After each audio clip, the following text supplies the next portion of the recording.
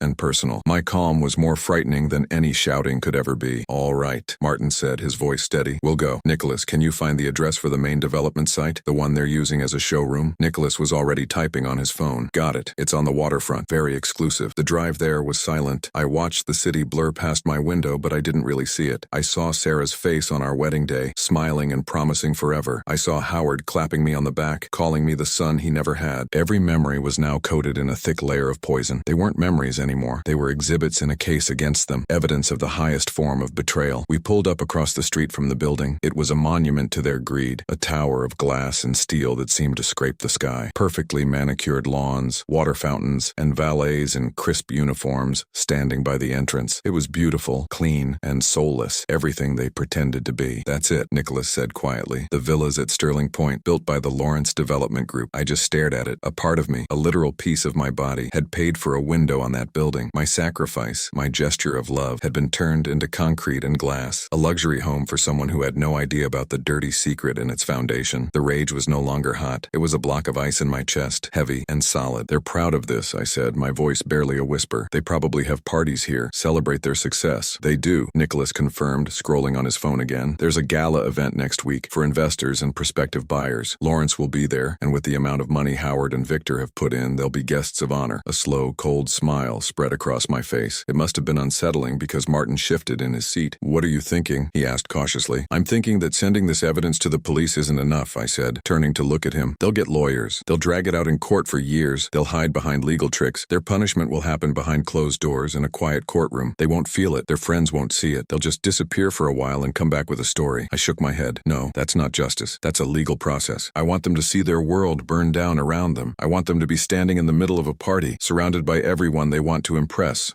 When the whole thing comes crashing down. What are you proposing? Martin asked, his lawyer instincts on high alert. Going public could jeopardize the criminal case. I don't care about the criminal case right now, I said. I care about them standing in a room full of their rich friends with champagne in their hands, feeling like kings of the world. And I want to be the one to walk in and show everyone exactly who they are. I want to see the looks on their faces when they realize it's all over, when their friends start backing away from them like they have the plague. Nicholas looked from me to Martin. It's risky, very risky, but it would be effective. We have everything, I continued, the plan forming in my mind, crystal clear. We have the bank records showing the money from Victor to Howard. We have the fake shipping manifests. We have Owen's testimony about the warehouse. We have the connection to Lawrence in this building. We don't need to wait for the police to connect the dots. We can draw the picture for everyone, right in the middle of their celebration. I looked back at the glass tower. It was their symbol of power. I was going to turn it into their tombstone. Get us 3 invitations to that gala, Nicholas, I said. I don't care how, beg, borrow, or steal. We're going to a party. Martin sighed,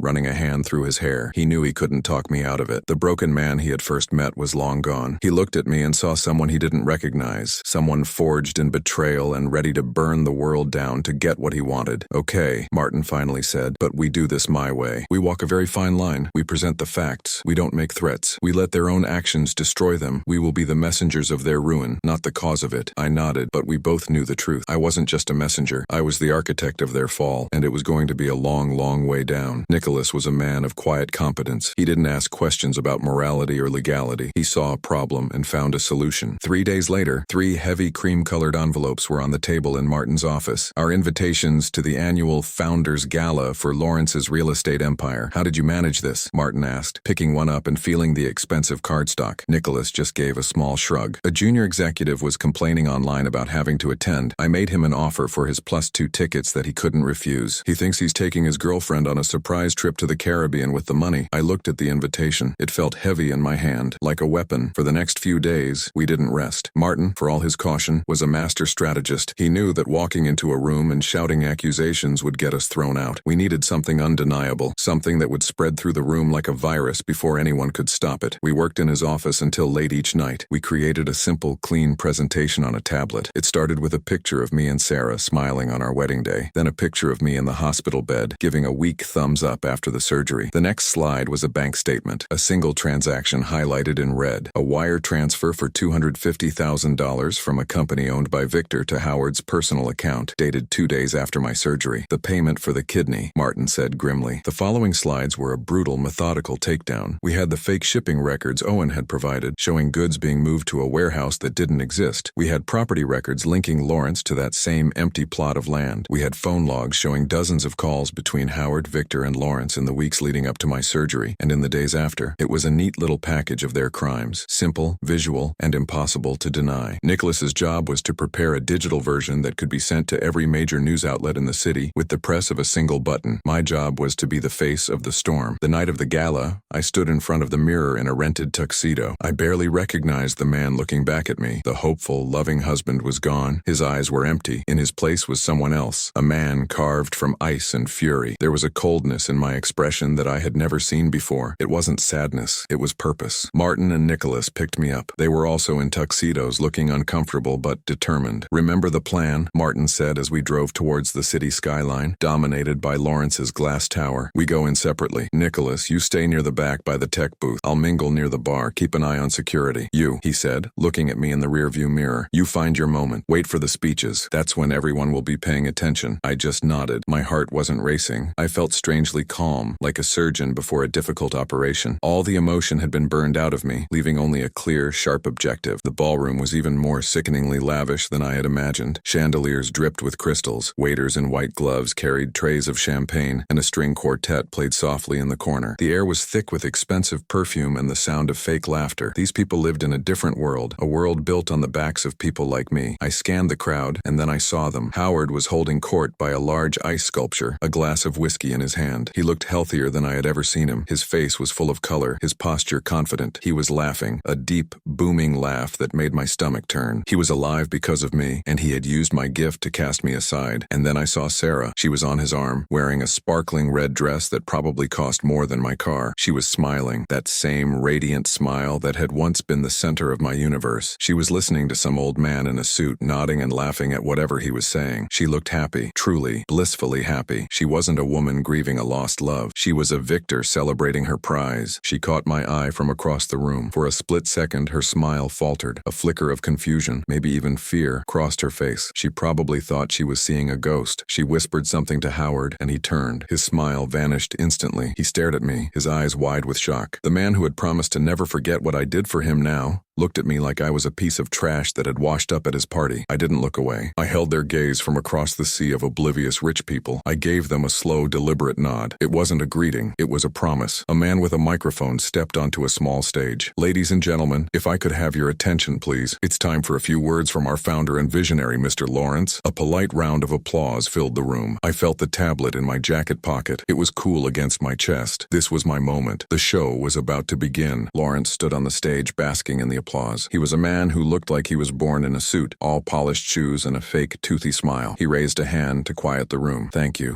he said, his voice smooth and practiced. "It's wonderful to see so many friends and partners here tonight to celebrate another year of incredible success for our company." I watched from the side, my hand resting on the tablet inside my jacket. Martin caught my eye from across the room and gave me a subtle nod. Nicholas was a shadow near the back by the big screens and projectors. Everything was in place. "But tonight," Lawrence continued, "I want to honor one man in particular, a man whose strength and resilience is an inspiration to us all. My friend, my partner, Howard." Another round of applause. Howard stood a little taller, puffing out his chest. He placed a hand on Sarah's back, pulling her closer, a possessive gesture. She looked up at him with pure adoration. It was a performance, and they were the stars. "Many of you know the battle Howard has faced this past year," Lawrence said, his voice dripping with false sincerity. "A battle for his very life, but he fought, and he won. He's here with us tonight, stronger than ever, a testament to his incredible will." My blood ran cold. His incredible will, my kidney. That's what was keeping him standing there, accepting praise he didn't deserve. "Howard, my friend, would you come up and say a few words?" Howard beamed. He gave Sarah a kiss on the cheek and started walking towards the stage. This was it. It was now or never. As Howard was climbing the small set of stairs, I started moving. I walked calmly, purposefully, not towards the stage, but towards the side of it where the cables and equipment were partially hidden by a curtain. Martin shifted his position, blocking the view of a nearby security guard. Howard reached the microphone. "Thank you, Lawrence.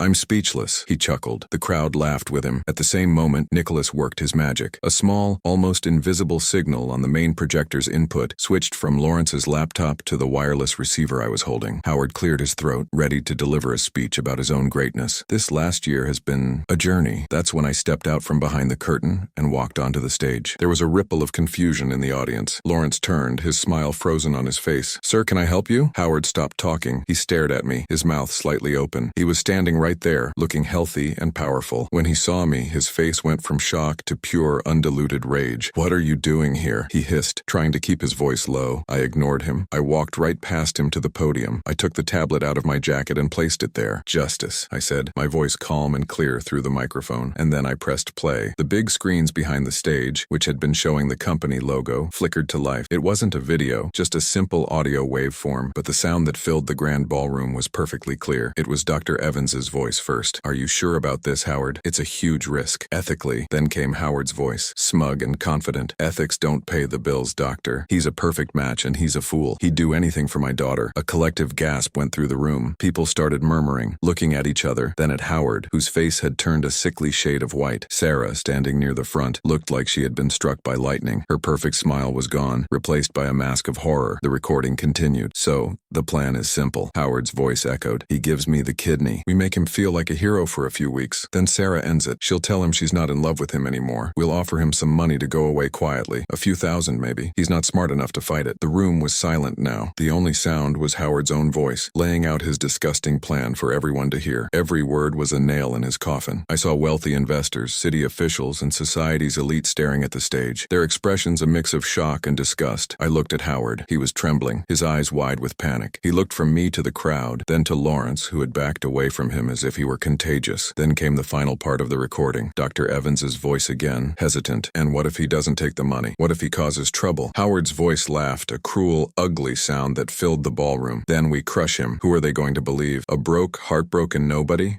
Or me? I own this city. He'll be a ghost before he can even hire a lawyer. The audio stopped. A deafening silence hung in the air for a second. Then, chaos erupted. Reporters who were at the event for the charity announcement suddenly smelled a much bigger story. Their cameras, which had been off, were now on, the flashes starting to pop like fireworks. They swarmed towards the stage, microphones extended, shouting questions at Howard. Mr. Howard, is the recording authentic? Did you conspire with your daughter to steal a man's organ? What is your comment on the fraud allegations? Howard, for a moment, seemed to regain a sliver of his old arrogance. He puffed out his chest, his face a blotchy red. This is slander, a pathetic attempt by a disgruntled nobody to ruin my reputation. That recording is a fake, a complete fabrication. Security, get this man out of here. He pointed a trembling finger at me, but no security came for me. They were busy trying to handle the chaos at the doors as guests scrambled to leave, and nobody believed him. The raw, undeniable truth of his own voice was still hanging in the air. They had all heard it. They had heard the greed, the cruelty, the complete lack of humanity. I saw Lawrence, his face pale, quietly slipping through a side door. He didn't even look back at Howard. Their partnership,